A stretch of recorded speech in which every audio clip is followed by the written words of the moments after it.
Now, this is a new one, talking about setting up food banks for police recruits, as 1 in 10 admit to relying on handouts. Yes, figures show that record numbers of police are struggling with food poverty and turned to food banks last year as wages stagnated. Well, according to a survey of more than 6,000 serving police officers, 1 in 5 have to miss meals. Ooh, so we're asking this morning, is it time to pay the police more? Well, joining us now is former police officer and host of the Protect and Serve podcast, Oliver Laurence, and former Metropolitan Police Detective Chief Inspector Mike Neville. Very good to see you both this morning.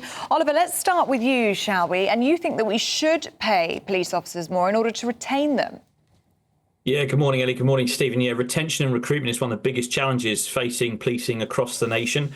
Unless we start having serious discussions, which Mike and I have had in the past, and paying our officers properly, we're going to struggle to recruit, we're going to struggle to retain, and we're going to lose good people, which will ultimately impact our communities as crime soars and we struggle to get police to deal with the significant issues our communities face. What do you think of that, Mike? Well, I think when you join the police, of course, the wages aren't a secret. You're told what you're going to get paid.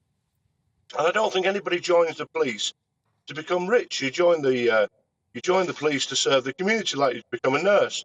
I think one of the problems here is when I was a young recruit, is it was like the army. You went to a sort of training centre and every day you had 3 square meals. So when you were paid the least amount of money, the food was free.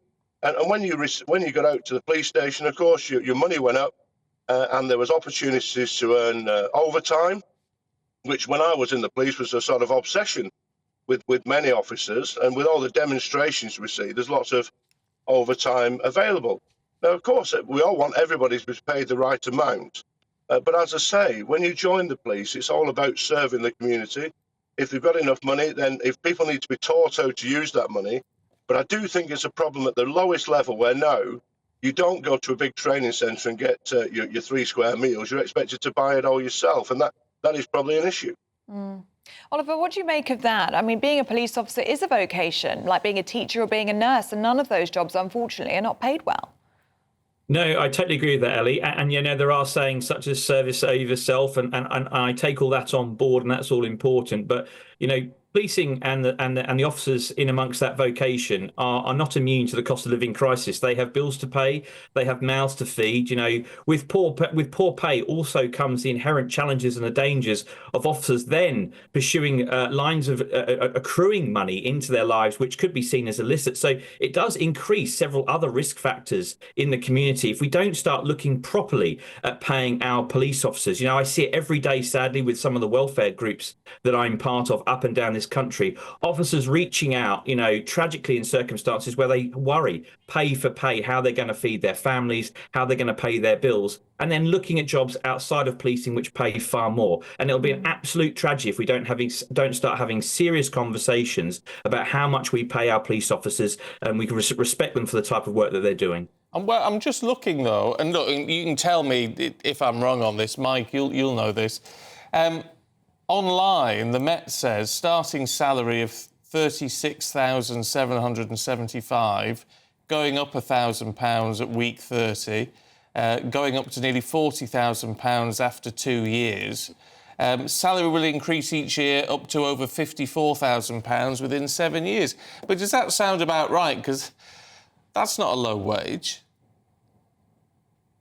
If that's a question for me, Stephen, of course, that isn't a low wage. You know, my wife, my daughter, they're both nurses and they're on comparable money. That's London, of course, and out in the counties that... Oh, we've lost Mike, unfortunately. Oliver, what do you think about that? Yeah, you know, those wages are comparable. We're talking about the entry-level wages coming into policing here. They are a huge challenge in terms of how low they are. And I think that's where we really need to be capturing the thoughts and the insights of young people who then see policing as an attractive vocation. If we see the loss in not only police pay, but also pensions since, you know, 10, 14 years ago when Theresa May made some significant cuts to policing, the dynamics and the vocation has changed quite dramatically in the sense it was once an incredibly attractive 30-year career. We're now having people join for less than 5 years and then moving on to something far more attractive in the private sector. So we do need to have a serious conversation about those early level ranks when people come in to a far more attractive salary to keep them for the long term, because retention and consistency in the people that we have on our front lines are incredibly important, ensuring the community gets the service that they deserve.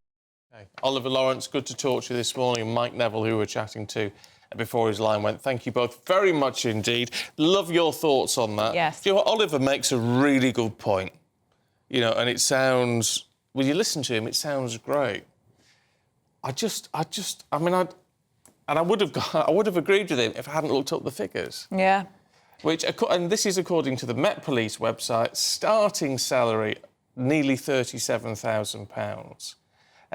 On promotion to the next rank, sergeant, you can earn over £57,000. Most officers, it says, apply for sergeant after 5 years as a constable, at which point you'll be on between £39,000 and £41,000.